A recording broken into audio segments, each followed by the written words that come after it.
নমস্কার, মহুয়া বার্তা ইউটিউব চ্যানেলে মহাভারত পর্বে আপনাদের স্বাগত জানাই।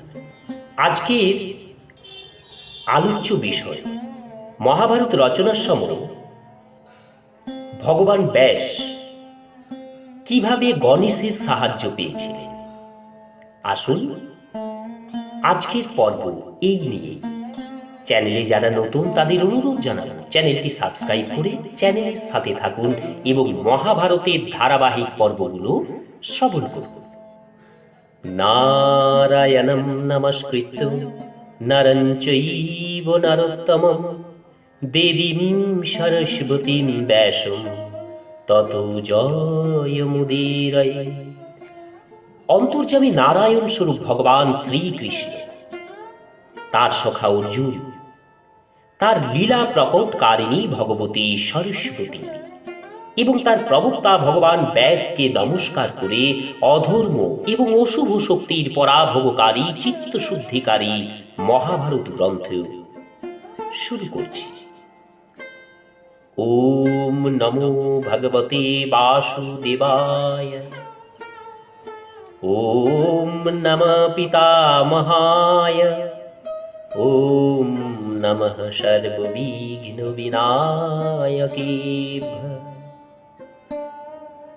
লোমহর্ষণের পুত্র উগ্রশ্রবা সুতবংশের শ্রেষ্ঠ পৌরাণিক। নৈমিষারণ্যে কুলপতি সৌনক যখন 12 বৎসর ব্যাপী সৎসঙ্গের অনুষ্ঠান করছিলেন, তখন উগ্রশ্রবা সুখাসনে আসীন ব্রতনিষ্ঠ ব্রহ্মর্ষিদের দর্শন করতে সেখানে এলেন। নৈমিষারণ্যবাসী তপস্বী ঋষিগণ উগ্রশ্রবাকে তাদের আশ্রমে দেখে তার কাছ থেকে নানা অনুপম কাহিনী শোনার আশায় সমবেত হলেন। উগ্রশ্রবা সকলকে প্রণাম জানিয়ে তাদের কুশল জিজ্ঞাসা করলেন। সব মুনি ঋষি নিজ নিজ আসনে উপবেশন করলেন এবং তাদের অনুরোধে উগ্রশ্রবাও আসন গ্রহণ করলেন। কিছুক্ষণ বিশ্রামের পর কোনো একজন ঋষি তাকে জিজ্ঞাসা করলেন, সুতনন্দন, আপনি এতদিন কোথায় ছিলেন আর এখন কোথা থেকে আসছেন? উগ্রশ্রবা বললেন, আমি পরীক্ষিত তনয় রাজর্ষি জন্মেঞ্জয়ের সর্পযজ্ঞে গিয়েছিলাম। সেইখানে আমি শ্রী বৈশম্পায়নের কাছে ভগবান শ্রীকৃষ্ণ দ্বৈপায়ন রচিত মহাভারত গ্রন্থের নানা বিচিত্র নানা পবিত্র কাহিনী শুনেছি। তারপর বহু তীর্থ আশ্রম ঘুরে ঘুরে সমন্ত পঞ্চক ক্ষেত্রে আমি গিয়েছি। সেই সমন্ত পঞ্চক থেকে এইখানে কৌরব এবং পাণ্ডবদের মহাযুদ্ধ ঘটিত হয়েছিল। সেখান থেকে আমি আপনাদের দর্শন করার জন্য এখানে এসেছি। আপনারা সকলেই ব্রহ্মনিষ্ঠ এবং চির আয়ু সম্পন্ন। আপনাদের ব্রহ্মতেজ সূর্য এবং অগ্নির ন্যায়। আপনারা স্নান, জপ, যজ্ঞ ইত্যাদি দ্বারা পবিত্র হয়ে একাগ্রতার সঙ্গে নিজ নিজ আসনে উপবেশন করে আছেন। কৃপা করে আপনারা বলুন, আমি আপনাদের কোন কাহিনীটি শোনাব?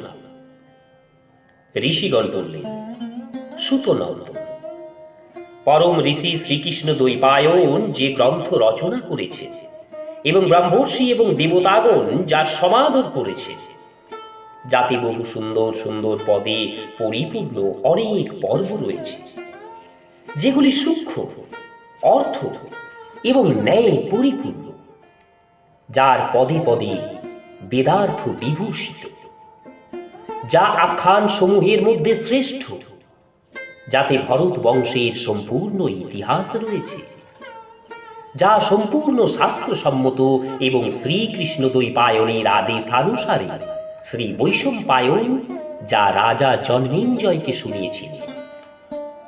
ভগবান ব্যাসের সেই পুণ্যময়, সেই পাপনাশক এবং বেদময় সংহিতা আমরা আপনার নিকট শুনতে চাই। উগ্রশ্রবা বললেন, ভগবান শ্রীকৃষ্ণই সকলের আদি। তিনি অন্তর্যামী, তিনি সর্বেশ্বর, তিনি সকল যজ্ঞাদির ভোক্তা। সকলের দ্বারা প্রশংসিত। তিনি পরম সত্য এবং ওঙ্কার স্বরূপ ব্রহ্ম। তিনি সনাতন ব্যক্ত এবং অব্যক্ত স্বরূপ। তিনি অসৎ, তিনি আবার সৎ। তিনি সৎ এবং অসৎ দুয়েই, এবং এই দুয়েরও তিনি। তিনি এই অনন্ত বিশ্ব, তিনি এই সকল স্থূল এবং সূক্ষ্মের রচনাকারী। তিনি সকলের জীবনদাতা, তিনি সর্বশ্রেষ্ঠ, তিনি অবিনাশী, তিনি মঙ্গলকারী, তিনি মঙ্গল স্বরূপ, সর্বব্যাপী, সবার প্রিয়, নিষ্পাপ এবং পরম পবিত্র। সেই চরাচর গুরু নয়ন মনোহরণকারী ঋষিকেশকে প্রণাম করে আমি সর্বলোক পূজিত বহুমুখী প্রতিভা সম্পন্ন ভগবান ব্যাসের পবিত্র রচনা মহাভারতের বর্ণনা করছি। পৃথিবীতে অনেক প্রতিভাবান বিদ্বান এবং ইতিহাস আগে বর্ণনা করেছেন, এখনো করছেন এবং পরেও করবেন। এই পরম জ্ঞান স্বরূপ গ্রন্থ ত্রিলোকে প্রতিষ্ঠিত। কেউ একে সংক্ষেপে, আবার কেউ একে বিস্তারিতভাবে বর্ণনা করে। এর শব্দাবলী অত্যন্ত সূক্ষ্ম। এতে নানা ছন্দ রয়েছে, দেবতা এবং মনুষ্যকুলের মর্যাদার স্পষ্ট বর্ণনা আছে। এই জগৎ যখন জ্ঞান এবং আলোক শূন্য এবং অন্ধকারে পরিপূর্ণ ছিল, সেই সময় এক বিশাল অন্ডরূপী শক্তিকোষ উৎপন্ন হয়েছিল। সেই শক্তিকোষ এই সমস্ত জড় এবং জীবের উৎপত্তির কারণ। সেই কোষ অত্যন্ত দিব্য, সেই কোষ জ্যোতির্ময় ছিল। সেই কোষে অনাদি নির্বিকার সত্যস্বরূপ জ্যোতির্ময় ব্রহ্ম প্রবেশ করলেন। এই ব্রহ্ম অলৌকিক, অচিন্ত, সর্বত্র সম, অব্যক্ত কারণ স্বরূপ এবং সৎ এবং অসৎ উভয়ই। পিতামহ প্রজাপতি ব্রহ্মা এই শক্তি থেকেই প্রকটিত হয়েছে। তারপর 10 প্রচেতা, দক্ষ, তার 7 পুত্র, 7 ঋষি এবং 14 জন মনুর উৎপত্তি হয়েছে।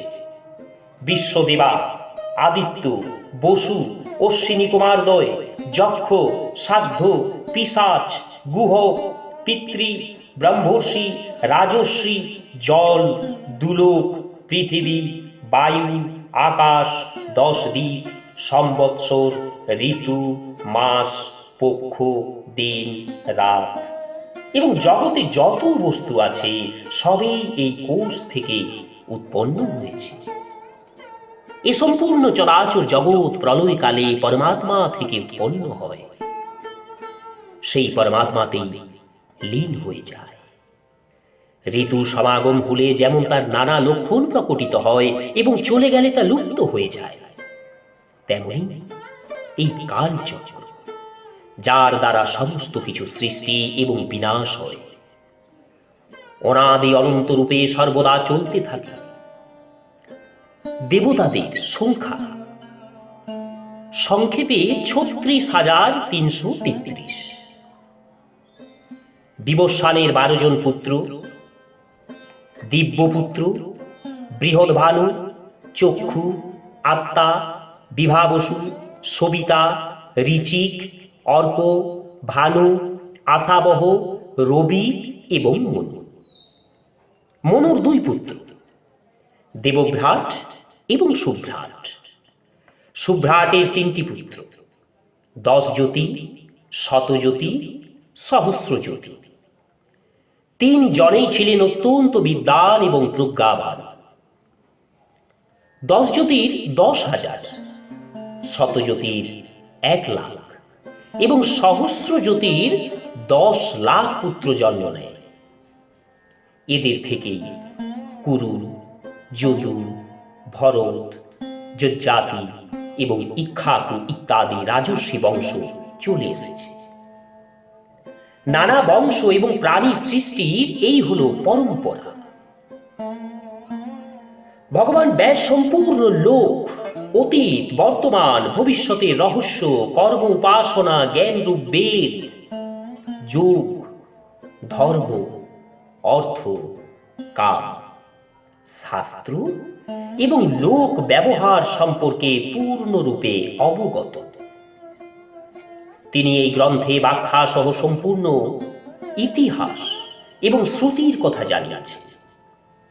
এই জ্ঞান তিনি কোথায় বিস্তারিত আবার কোথাও সংক্ষেপে বর্ণনা করেছেন, কারণ বিদ্বান ব্যক্তিগণ জ্ঞান বিভিন্ন রূপে প্রকাশ করে থাকেন।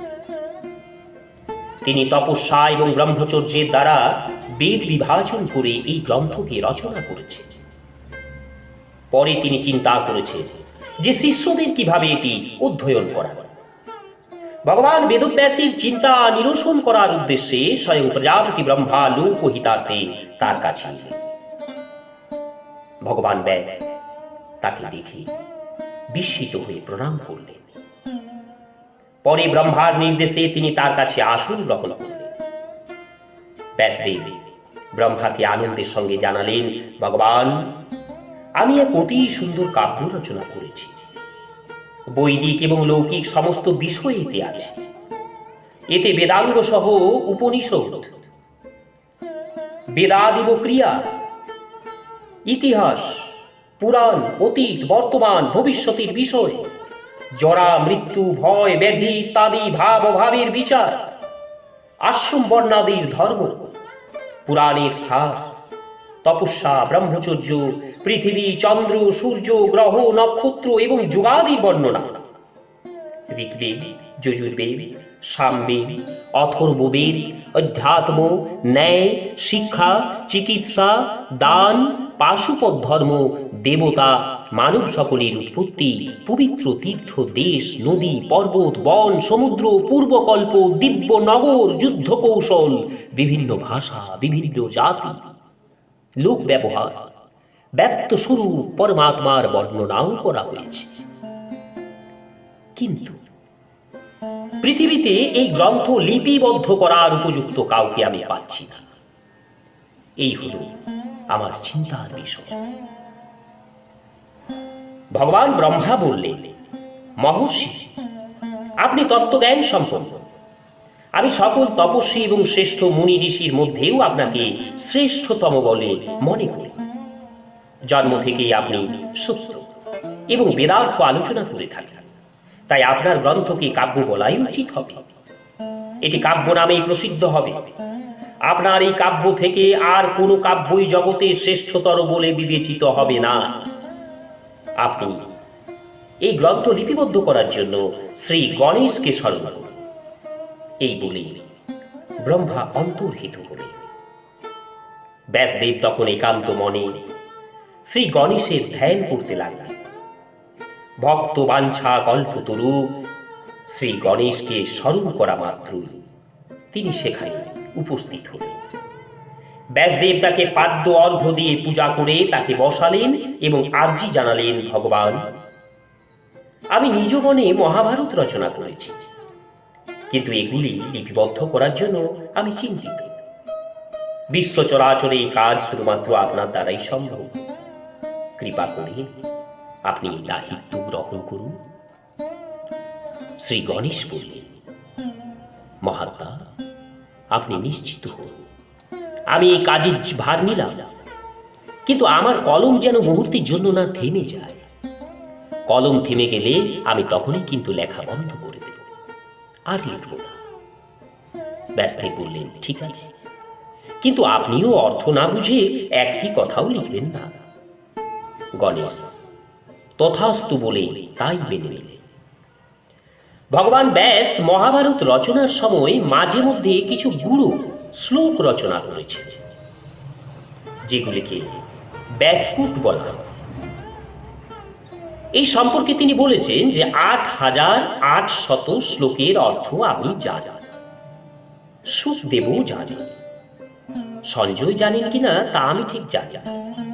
এই শ্লোকগুলি এখনো এই গ্রন্থে রয়েছে। গণেশ যখন এই ব্যাসকূট শ্লোকগুলির অর্থ উদ্ধারের জন্য কিছুক্ষণ থামতেন, ততক্ষণ ব্যাসদেব আরো অনেক শ্লোক রচনা করে ফেলতেন। মহাভারত হল জ্ঞান রূপ অঞ্জন শলাকা, যার সাহায্যে অন্ধকারে নিমজ্জিত মানুষ আলোর দিশা পায়।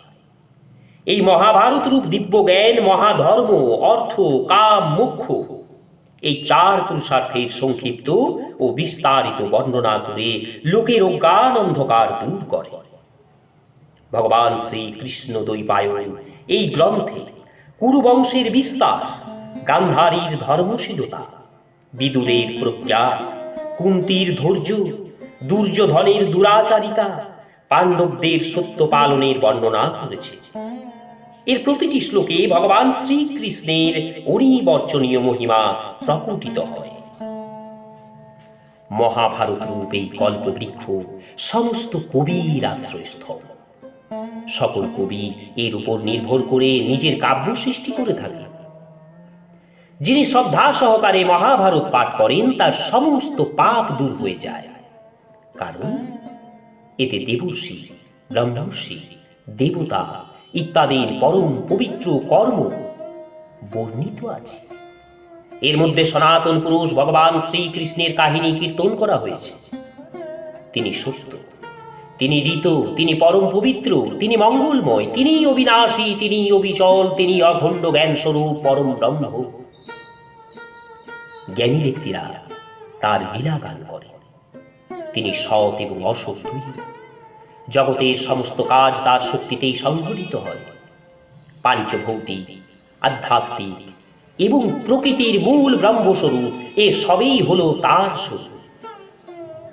সন্ন্যাসীগণ ধ্যানে তাকে স্মরণ করেই মুক্তি লাভ করেন এবং দর্পণে প্রতিবিম্বের ন্যায় সম্পূর্ণ প্রপঞ্চকে তার মধ্যেই অবস্থিত দেখেন। মহাভারত তার চরিত্রেই পরিপূর্ণ। তাই এই গ্রন্থ পাঠ করলে পাঠক সকল পাপ থেকে মুক্তি লাভ করে। মহাভারত গ্রন্থ সত্য এবং অমৃত স্বরূপ।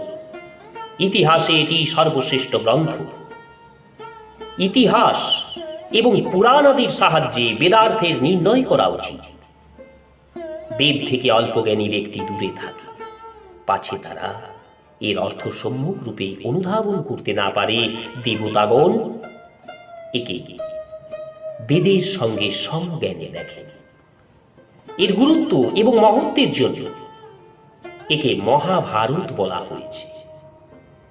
তপস্যা, অধ্যয়ন, বৈদিক কর্মানুষ্ঠান সবই চিত্তশুদ্ধির কারণ হয়, যদি তা ভাবশুদ্ধি সহ করা হয়। এই গ্রন্থে ভাবশুদ্ধির উপর বিশেষ জোর দেওয়া হয়েছে। তাই মহাভারত গ্রন্থ পাঠের সময় ভাবশুদ্ধি বজায় রাখা উচিত। ওম নমো ভগবতে বাসুদেবায়। নমস্কার, আজ এই পর্যন্তই। আজ থেকে মহাভারতের পর্বগুলো ধারাবাহিকভাবে শ্রবণ করার জন্য মহুয়া বার্তা ইউটিউব চ্যানেলে যারা নতুন তাদের অনুরোধ জানাবো চ্যানেলটি সাবস্ক্রাইব করে ধারাবাহিকভাবে মহাভারতের প্রতিটি পর্ব শ্রবণ করুন। আজ এই পর্যন্ত। আসবো পরের পর্বে। পরের পর্ব জন্মেঞ্জয়ের ভ্রাতাদের সাপ এবং গুরু সেবার মাহাত্ম্য। এই পর্ব নিয়ে সবাই সুস্থ এবং ভালো থাকুন। নমস্কার, ধন্যবাদ।